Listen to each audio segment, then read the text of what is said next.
Welcome to Peace in the Valley, where adventure starts at home. We flew in on Tuesday to Charleston, South Carolina, and we got there before Joel could see us, and so we took some tours around the area. And this was our first place. This was the Isle of Palms. But it was a great day because we got to not only visit the area, but we also got to see Joel. And then Wednesday, he got to tag along. So you're going to see mostly just our quick tourist of this area of Charleston. I had never been here before. Seagulls. Not that I know of. But if you could give us a like and subscribe and enjoy the video. Take care. Yeah.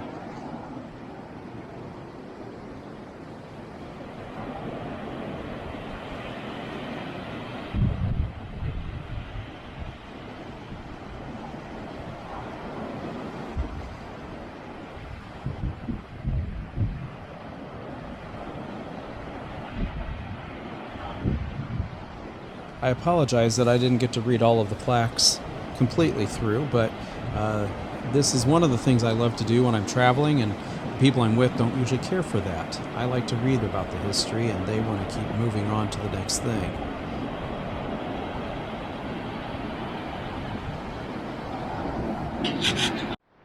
What is that?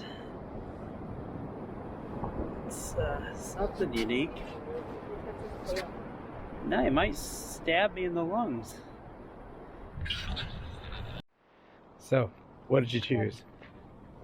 What do you choose? Okay.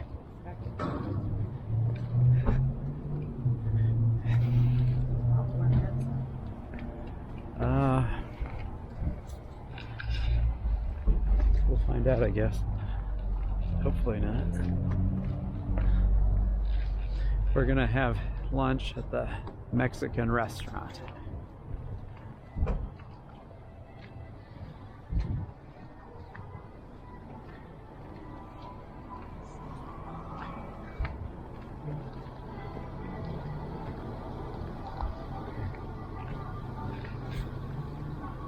La Hacienda.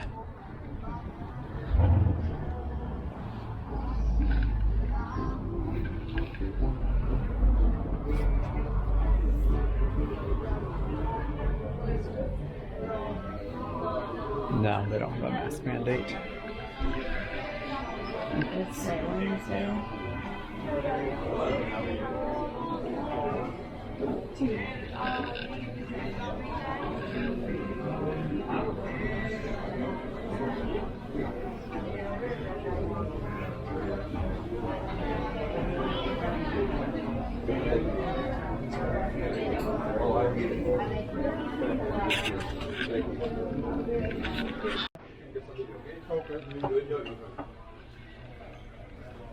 There we go. Who's the lucky one? Yeah, she can take it. Oh, Yeah. she's the lucky one? Yeah, she's the lucky one. Yeah. Thank you. Yeah.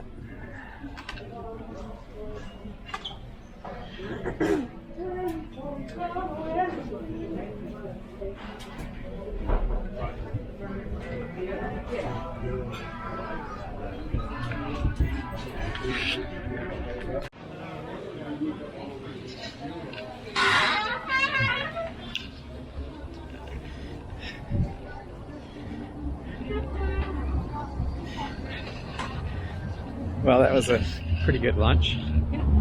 So, yeah, my eyes are having a hard time adjusting. Look at that, the plane's flying in right over us.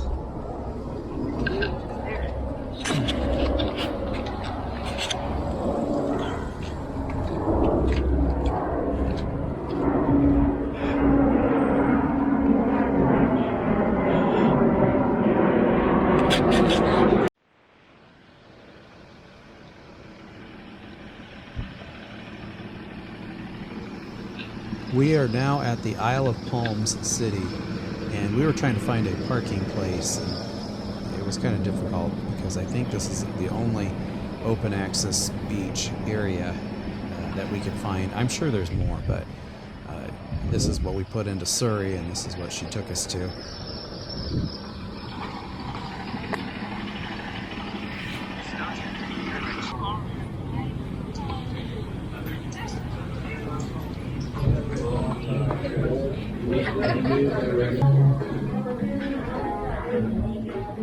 walking down the sand. Yeah, that's sand. I gotcha.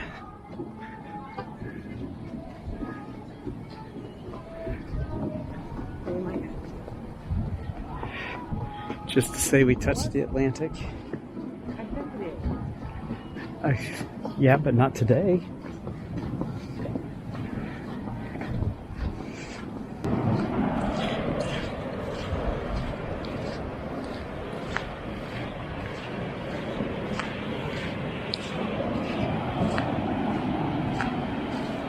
What is that?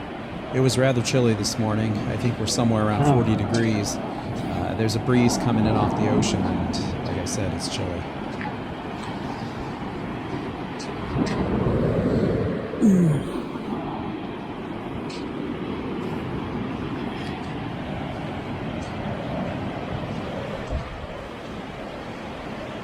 Okay, say we went to the Atlantic Ocean now. See the boats out there.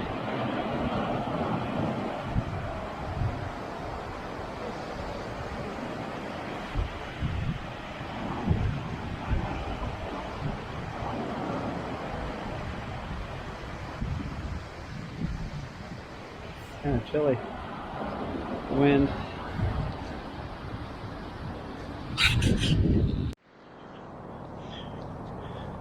It's Wednesday now. 36 degrees. The harbor. Whatever harbor that might be. The sun is rising right over there. This is right before Joel's graduation. We are at the hotel. We're getting ready to head over to his ceremony right now.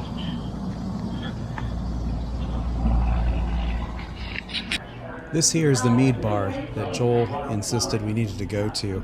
However, they couldn't help us. They had a sign up that basically they couldn't help us with it. For some reason, somebody was gone.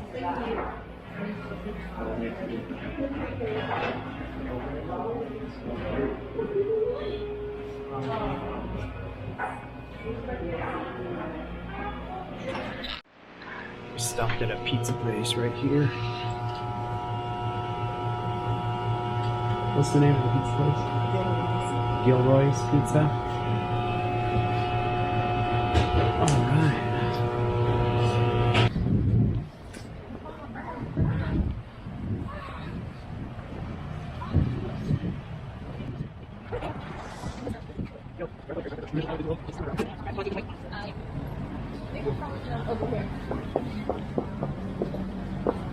So we're just going to meeting and Now what? Yeah, we're just going around and see. we're just going around.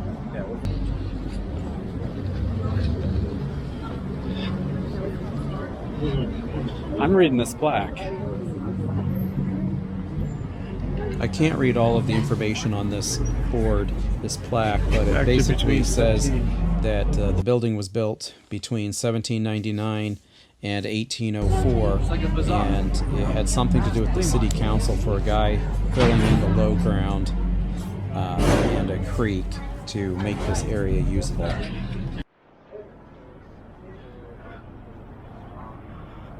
We are walking down the historic Charleston Market Street right now.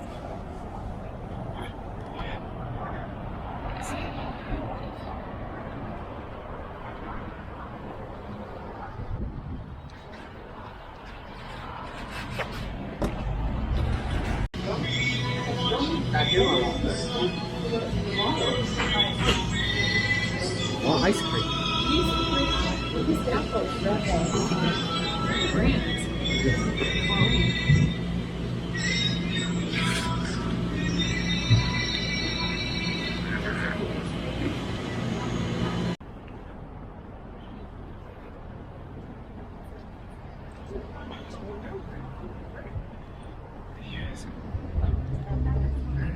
U.S. Custom House, Charleston, South Carolina. Well, this is where actually we go and register. 1850. This is the U.S. Custom House at Charleston, South Carolina. I don't believe it's used anymore for this, but it was built in 1853 of a neoclassical style. And it says on here that the property is of significantly contributes to the nation's cultural heritage, commemorated on June 1976. It was designed by Ami Burnham Young, B.B. White Architects. Oh, that is President the flag Gerald hanging at Ford. it? And it looks similar on the front and the back. It's a very beautiful building.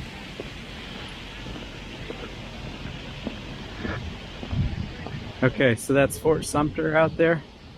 I think some sort of fort. I'm like 70% sure.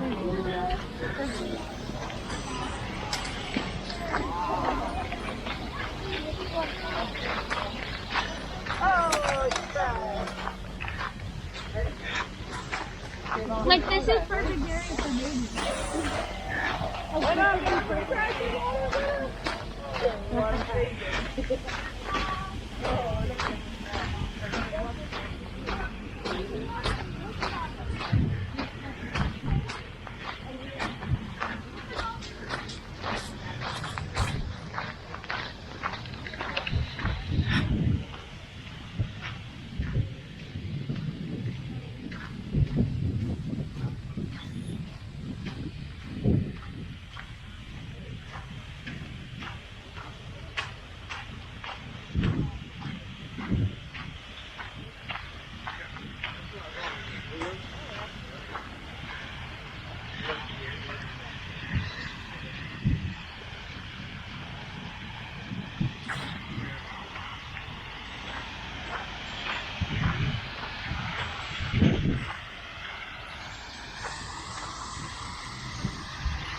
Pineapple fountain. Do they grow pineapple around here?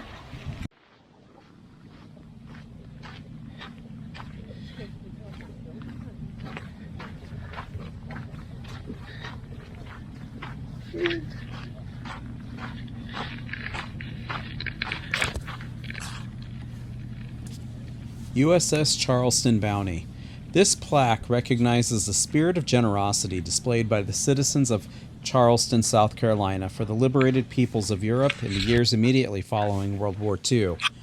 You are facing in the direction of Flers, Normandy, France. This town inspired part-time Charleston resident William Montgomery Bennett to initiate efforts to relieve hardships endured in Europe resulting from World War II. His energy and persistence sparked a grassroots relief campaign. It became known as the Medway Plan after Medway plantation owner Gertrude Legendre joined the initiative.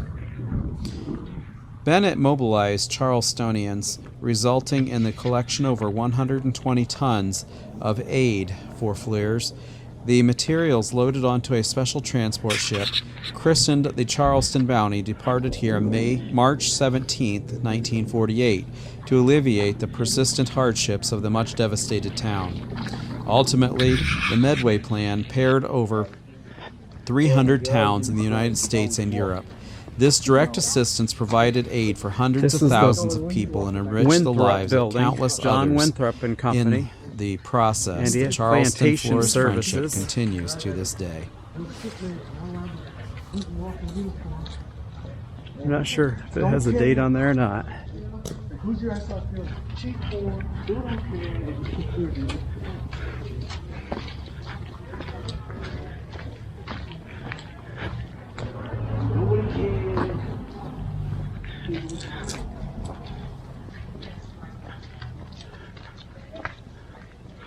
Interesting building.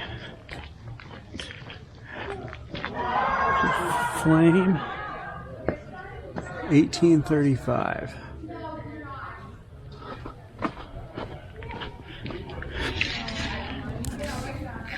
City Hall. This building, designed by Gabriel Magnot and built in 1801 for the Charlestonian branch of the First Bank of the United States, stands upon the site, which was set apart as a marketplace in 1672 and used for that purpose until 1796, when the old beef market, as the place was then known, was destroyed by fire. Purchased by the city in 1818, it has been occupied as the city hall since that time.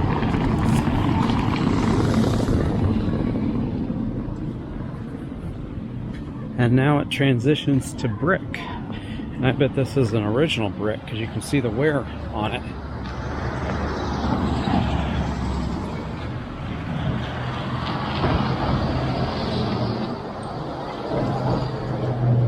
Just beautiful down here.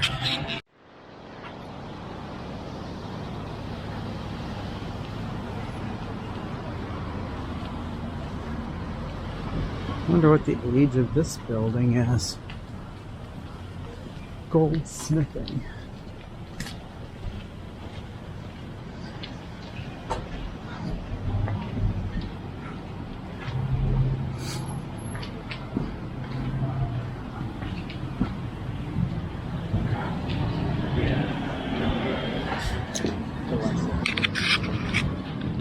Old Exchange and Provost Dungeon, South Carolina's most historic building, circa 1771. Right there. 1771. Wow, that's incredible.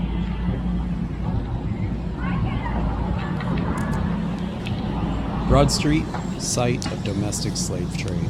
During the first half of the Lots of 19th century, old many buildings buildings on on the the Broad street. Street between Church and East Bay Streets Very served as tall, the auction old houses and buildings. private venues for the sale of human property. The firm of William Payne & Sons was likely the busiest auction house in the Low Country between 1803 and 1834. At this site, sometimes acting as agent for the city sheriff to collect court-ordered debts, Payne brokered the sale of more than 9,200 local enslaved people. While many were enslaved in town, many more worked in the surrounding countryside. Small private sales and large auctions took place both here and wherever the enslaved lived. At his largest sale in February 1819, Payne sold 367 enslaved human beings belonging to the estate of planter John Ball, who were raised at approximately $6.5 million in 2021 dollars. Broker Thomas Hume, then Isaac Bennett, and Roland Rhett carried on the domestic slave trade at this location after Payne's death and until the Civil War. This building is named in honor of William B. Regan, Esquire. As Corporation Counsel from 1975 to 2003, Bill Regan served the city he so dearly loved with a caring heart and a brilliant mind. His honesty, compassion, wisdom, and wit made him an extraordinary lawyer and a friend to all who knew. 1797. Appointed city attorney by Mayor Joseph P. Riley, Jr., this former Broad Street lawyer rose to become the chief's legal counsel architect during the remarkable Renaissance of Charleston in the last quarter of the 20th century. In grateful appreciation for the example of his life and the lasting contributions he made to generations of Charlestonians and those to follow, this building is named in honor and loving memory of William P. Regan.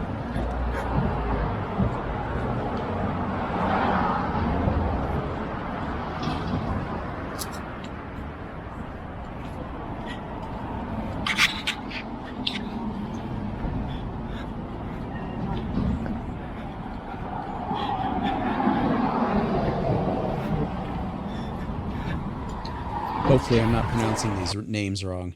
Built in 1796 by Daniel Ravenel, the second of Woontoot Plantation. As a summer home replacing an earlier building destroyed in the Great Fire of that year, the property came to his wife in 1749, having been owned since 1710 by her grandfather, Isaac Mazick, the French Huguenot immigrant. This land, with 10 generations of occupancy, is one of the oldest properties in this city and perhaps the nation to remain continuously in the same family.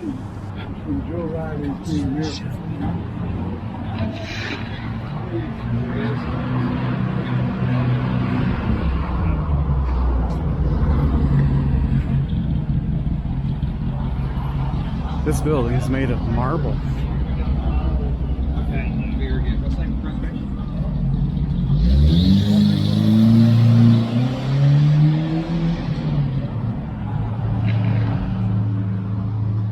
Ah, that's the City Hall.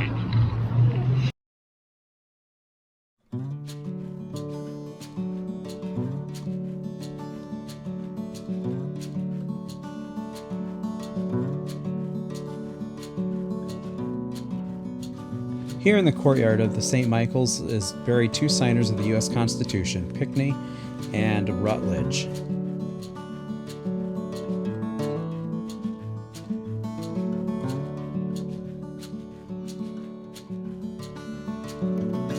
This is the South Carolina Historical Society Museum, and when you go in, you see all kinds of different stuff. You kind of wonder if you're walking back in time.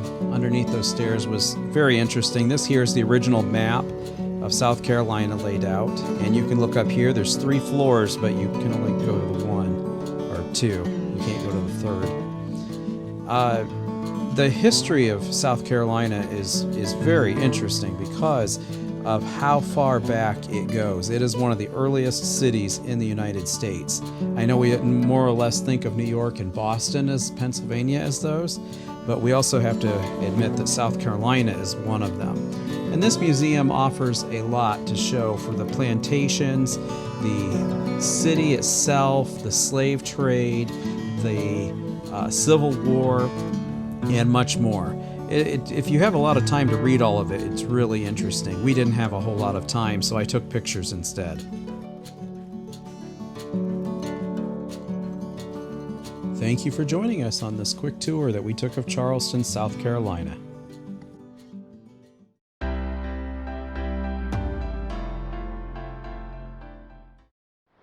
What is that?